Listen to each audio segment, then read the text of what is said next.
উনি বললেন,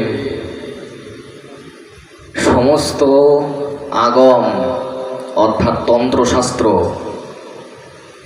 সমস্ত নিগম অর্থাৎ বেদ শাস্ত্র, সমস্ত পুরাণ, আমাদের শ্রুতি স্মৃতি পুরাণ যত শাস্ত্র আছে, আমাদের যত শাস্ত্র সনাতন ধর্মে বর্তমান রয়েছে, এই সমস্ত শাস্ত্রে আর যেই ভগবান রামচন্দ্রের মহিমা কীর্তিত হয়েছে, এই রামচন্দ্রের যে মহিমা আমাদের জানালেন, বললেন যেই মুক্তি, যেই মোক্ষামৃত, যেই পরম কৈবল্য অতিশয় সুদুর্লভ, জ্ঞানতহা সুদুর্লভা ভক্তির মুক্তির যজ্ঞাদি পুণ্যতঃ সাধন সহস্রৈঃ হরি ভক্তি সুদুর্লভা। ভক্তির অসামৃত সিন্ধু গ্রন্থে বলছেন, যেই পরম দুর্লভ, যেই মোক্ষামৃত, কি বললেন, জ্ঞানের দ্বারা হয়তো অত্যন্ত সহজেই আমরা মুক্তি পেয়ে যেতে পারি বটে, কিন্তু এই যে যেই কৈবল্য, যাকে মোক্ষামৃত বলা হয়, যাকে মুক্তি বলা হয়, এই মুক্তি যারা হাজার হাজার বছর তপস্যা করেও পাচ্ছেন না, কি বলা হলো, যারা নাকি ভগবান শ্রী রামচন্দ্রের উপাসনা আরাধনা করেন, তারা না চাইতেই সেই মোক্ষামৃত পেয়ে ধন্য হয়। তাদের কি চাওয়াও লাগে না।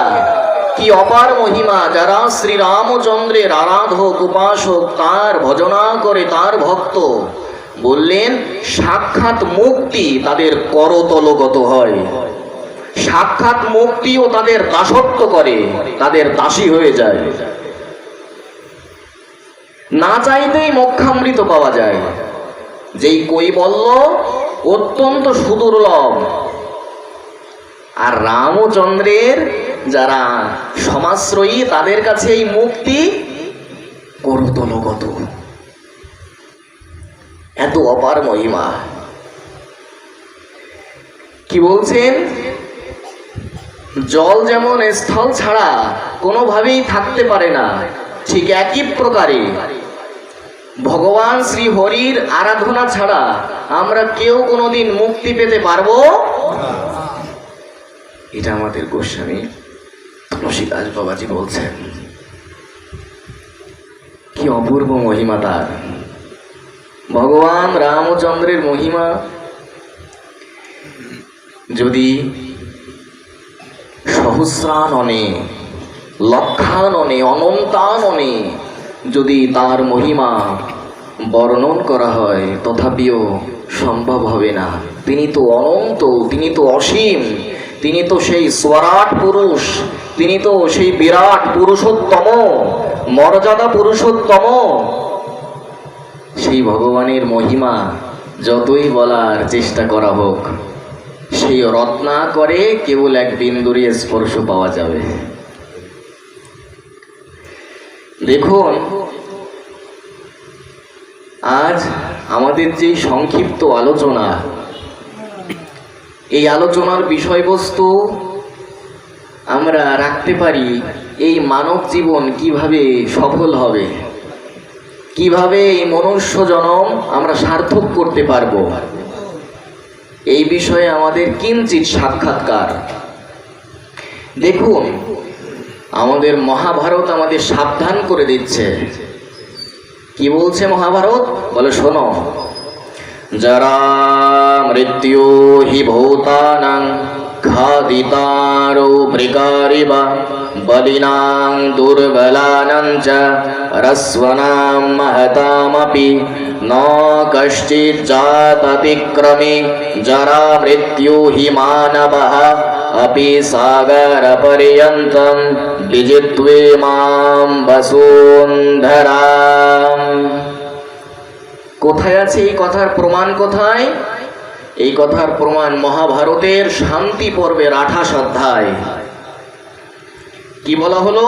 বলে, শোনো, এই জগতে প্রত্যেকটা মানুষের পেছনে দুটো বাঘ দৌড়াচ্ছে।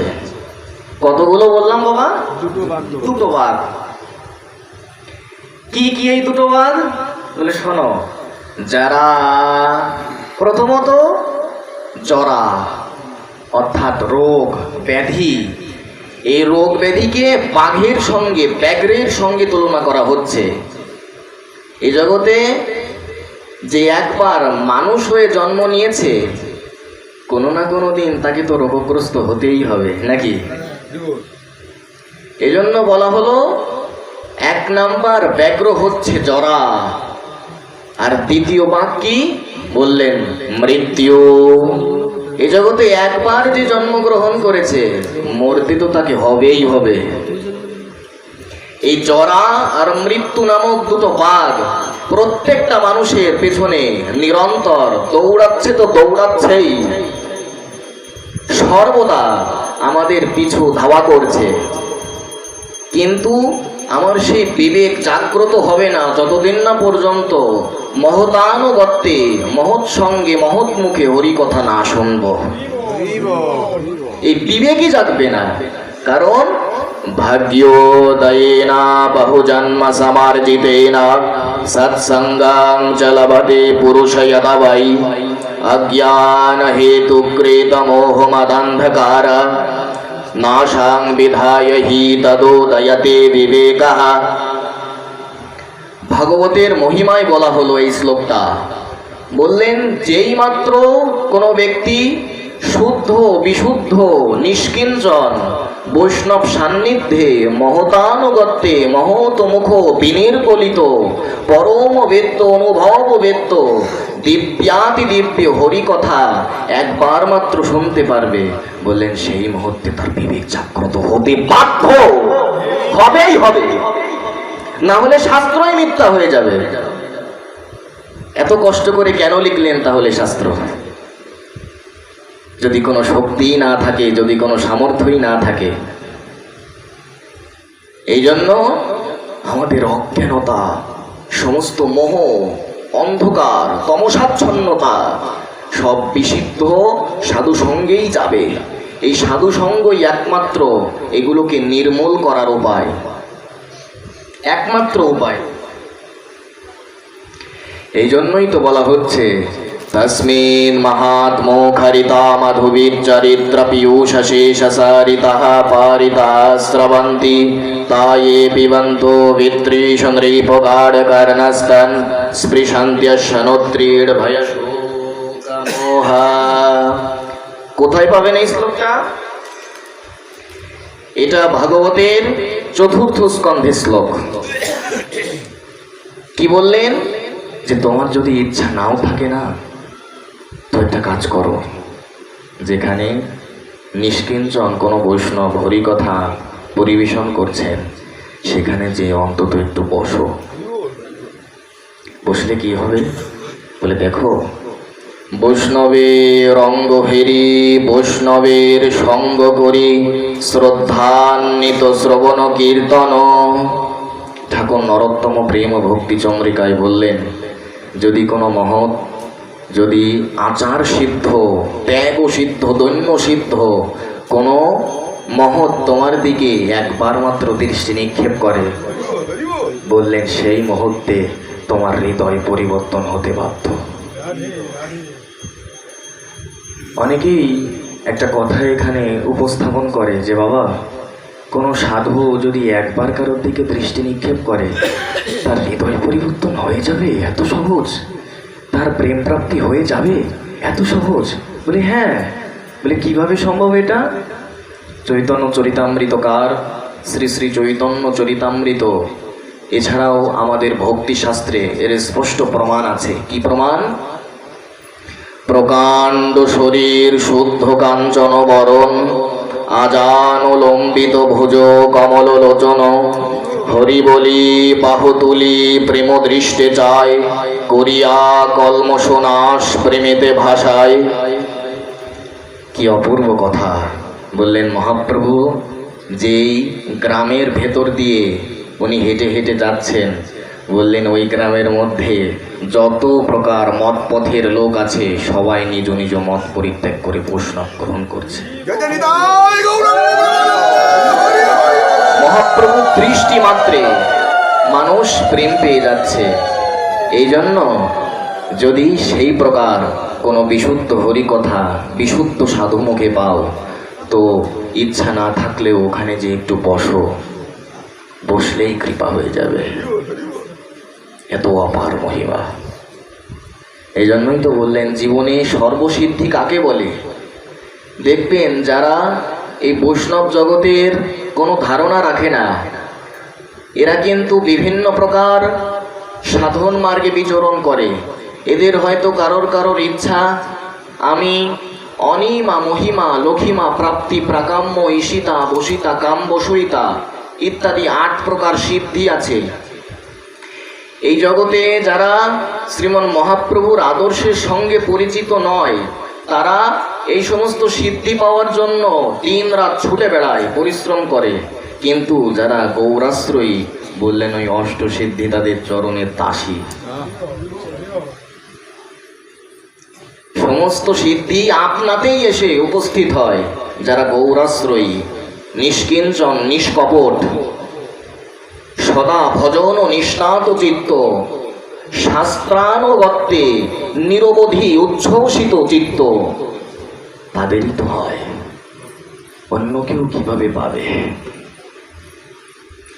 জীবনে সাধু দর্শনই পরম সিদ্ধি, এই কথা আমাদের ভক্তি মহারানীও বলছেন দেবর্ষিপাদ নারদকে। কি বললেন উনি? সুরার্ষে ত্বম হি ধন্যয়াসি মাদ ভাগ্যম সমাগতঃ। কি অপূর্ব কথা। উনি বললেন সাধু দর্শনম করণম পরম সিদ্ধিম করম পরম।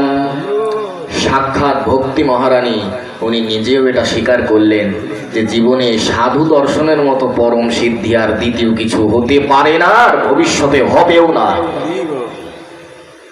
সাধু দর্শনই পরম সিদ্ধি।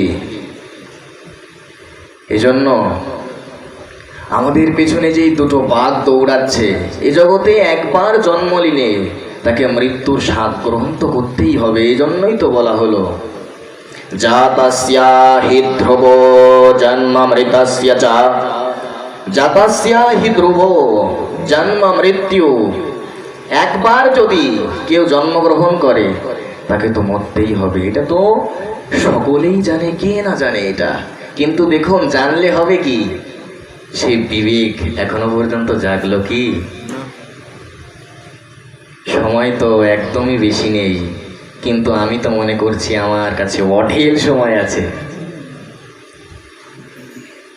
এই জন্যই তো পিছনে পড়ে যাচ্ছি। দেখুন বারবার করে, যেমন ব্যাস সংহিতার মধ্যে শ্রীলা বেদব্যাস তিনি একবার সতর্ক করেছেন, আবার বৃহৎ নারদীয় পুরাণের মধ্যে সেই বেদব্যাস আবার আমাদের সতর্ক করছেন। কি বললেন?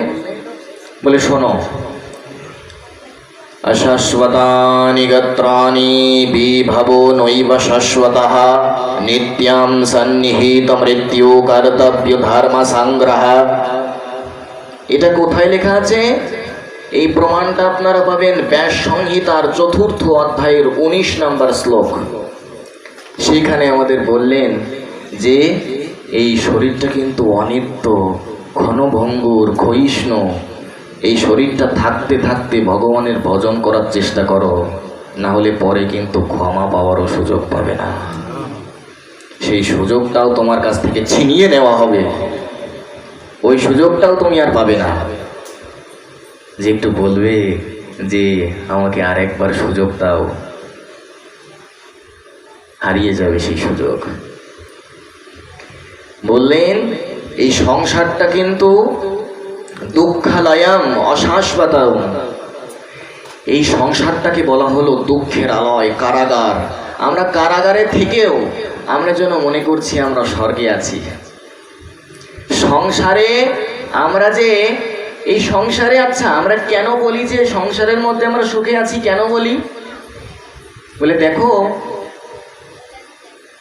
একটা উট সে যখন মরুভূমি দিয়ে আর হাঁটাচলা করে, সেই উটের যখন তৃষ্ণায় তার কণ্ঠ শুকিয়ে আসে, কিংবা সেই উটের যখন খেতে ইচ্ছা করে, ওই মরুভূমিতে এক ধরনের গাছ আছে,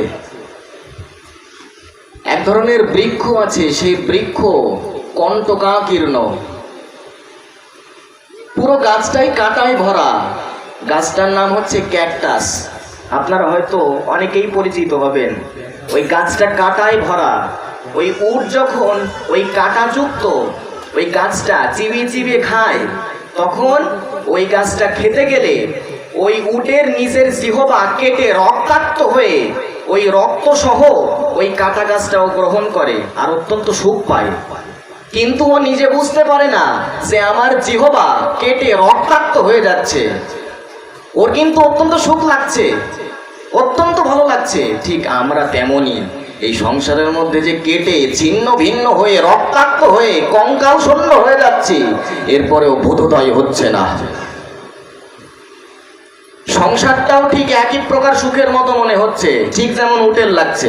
আরে বাবা, বেশ তো ভালোই তো লাগছে, কিন্তু ভেতরে ভেতরে ভজন না করতে করতে যে কত দুরবস্থা, মরার পরে যে কি জবাব দেব এই কথাই ভুলে গেছি।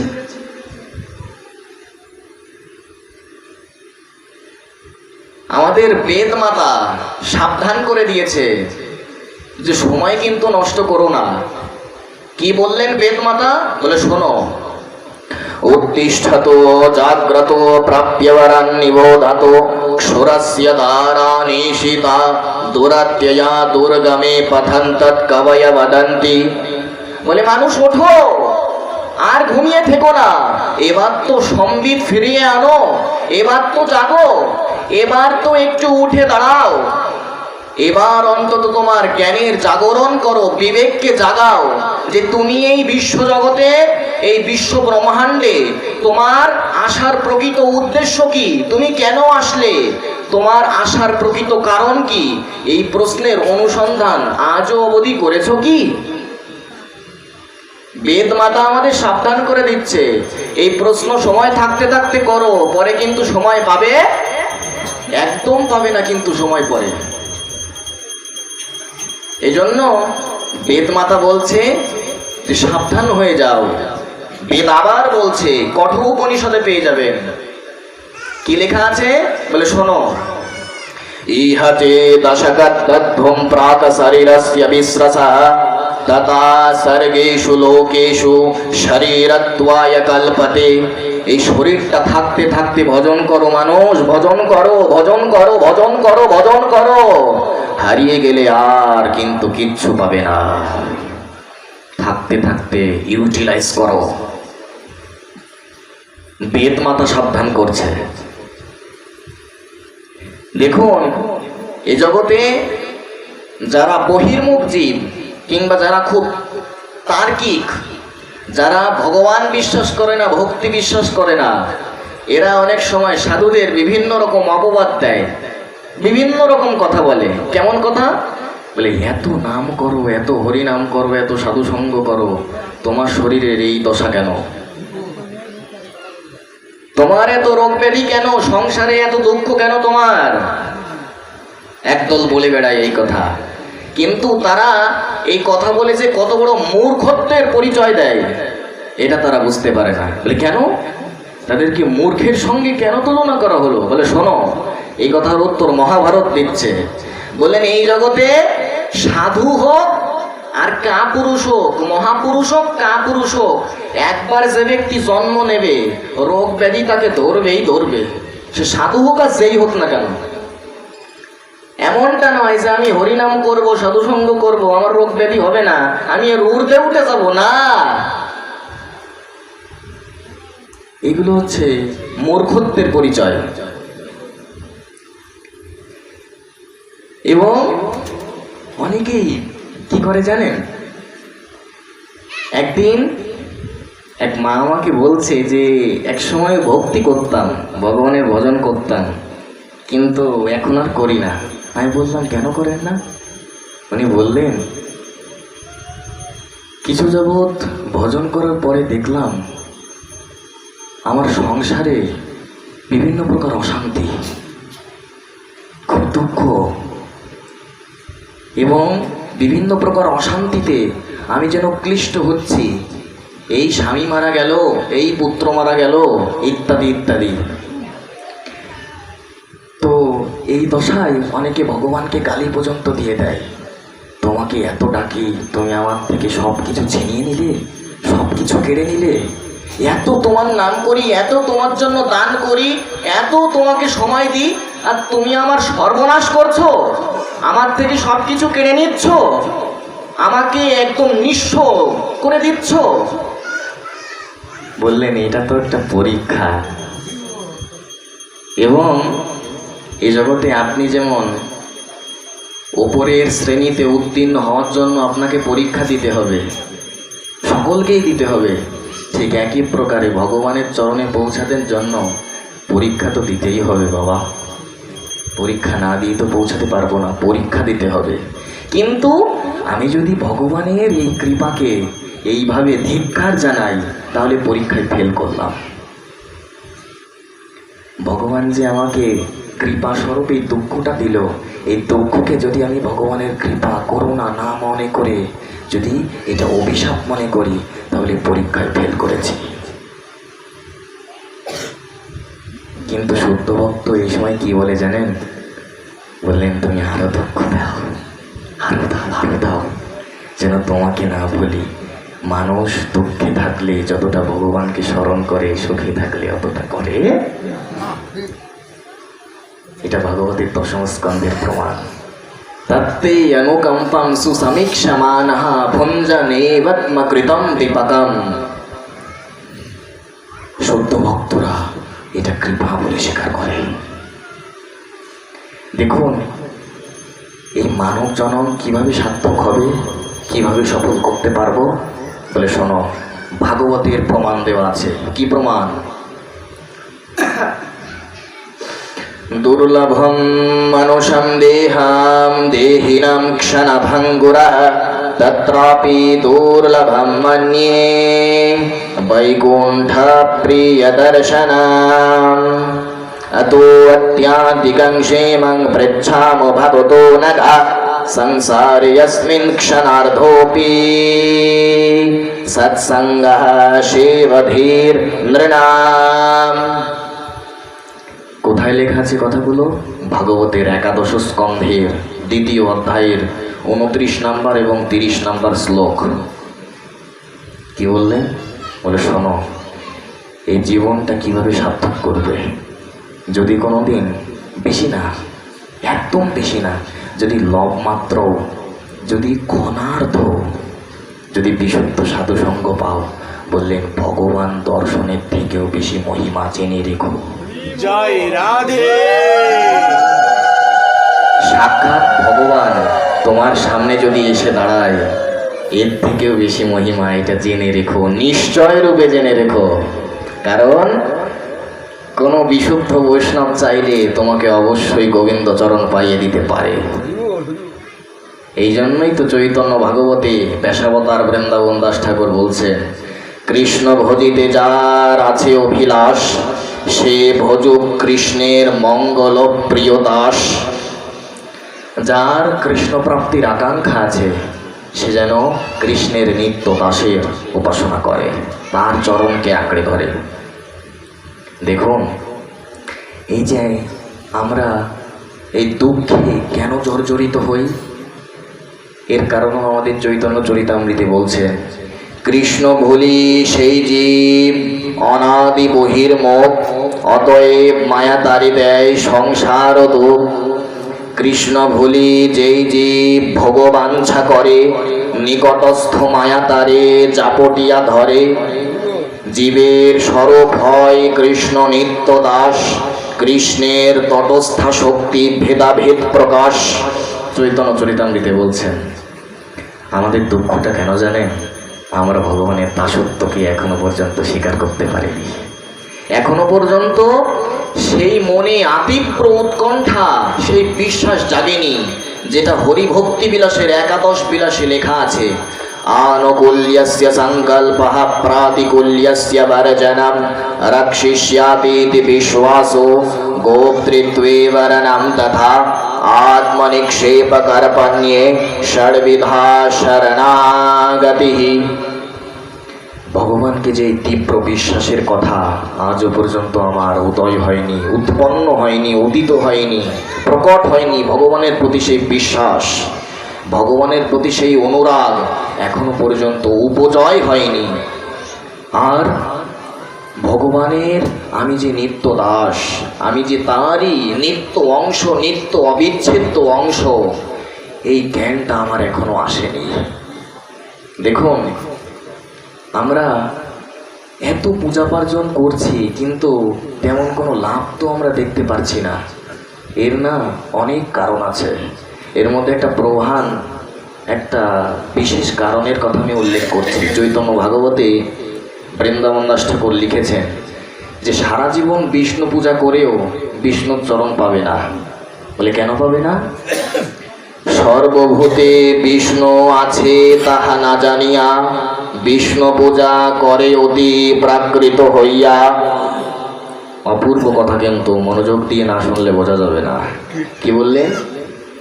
সমস্ত ভূতে, সমস্ত জীবে, সমস্ত প্রাণীর মধ্যে আমার বিষ্ণুর অধিষ্ঠান, এই জ্ঞান যদি আমার না আসে, এই জ্ঞান যতক্ষণ না পর্যন্ত না উপজয় হবে, না উৎপন্ন হবে, ততদিন পর্যন্ত যতই বিষ্ণু চরণে ফুল তুলসী দিই কোনো লাভ। এই কথাটা একটু ভেঙে বলি। সমস্ত প্রাণীর মধ্যে আমার বিষ্ণু আছে, সুতরাং কোনো প্রাণীকে কেটে খাওয়ার কথা তো দূরের কথা, কোনো প্রাণীকে কেটে খাওয়া তো কোটি কোটি কোটি কোটি কোটি যোজন দূরের কথা, তাকে দেখলেও বরঞ্চ প্রণামের সেই বাসনা জাগবে আমার। এই জ্ঞান, এই বোধোদয় যতদিন না পর্যন্ত না হচ্ছে, ভগবান আপনার স্পর্শ এতটা সহজে নেবে না। তার কাছে বজ্রাঘাতের তুল্য মনে হবে যে আমাকে স্পর্শ করছো, যেই শাস্ত্রে আমি বিধান দিয়েছি সেটা পালন করছো তো? যদি না করো সেটা কিন্তু কোনো ধর্ম না, সেটা কোনো ভক্তি না। যতই চোখের জল ফেলো, যতই এখানে এসে হামাগুড়ি লুটোপুটি দাও না কেন, যদি তুমি শাস্ত্র না মানো, ওগুলো কোনো ধর্মই না, ওগুলো হচ্ছে উৎপাত। এর প্রমাণ কোথায়? এর প্রমাণটা লেখা আছে ব্রহ্ম জামল তন্ত্রে। আমাদের রূপ গোস্বামী উনি উদ্ধৃত করে বলেছেন, শোনো, পুরা শ্রুতি স্মৃতি পুরাণাদি পঞ্চরাত্র বিধিং বিনা ওই কান্তিকি হরির ভক্তির উৎপাতাই কল্পতে। এই জন্য মানুষ যদি ভগবানকে প্রসন্ন করতে চাও তো চোখের জল ফেলো, কোনো অসুবিধা নাই, কিন্তু মনে রেখো যে শাস্ত্র না মেনে চোখের জল ফেলে কোনো লাভ। শাস্ত্র মানো, চোখের জল ফেলো, কোনো চিন্তা নাই, ভগবান খুশি হবে খুব।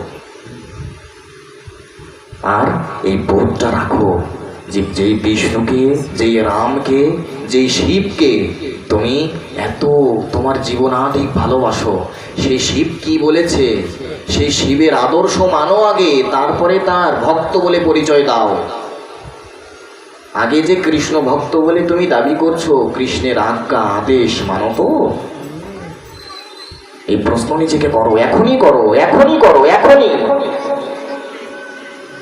কিছুক্ষণ পরে থাকবে কিনা জানো না, এখনই করো। এখনো পর্যন্ত দীক্ষা হলো না, আর দীক্ষা হলেও হবে কি? নিত্য গুরু মন্ত্র জপ হয় না। দীক্ষা হুট করে নিয়ে নিলাম, নিয়ে ওই বললো মন্ত্রটা জপ করিস।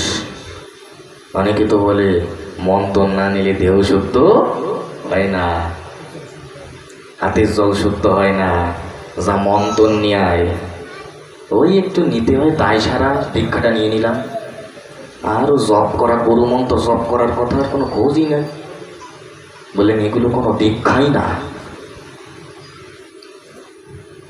এগুলো ধর্মের ছায়া, ধর্মের মতো মনে হচ্ছে কিন্তু এগুলো কোনো ধর্মই না, ধর্মের ছায়া, ধর্মের আভাস।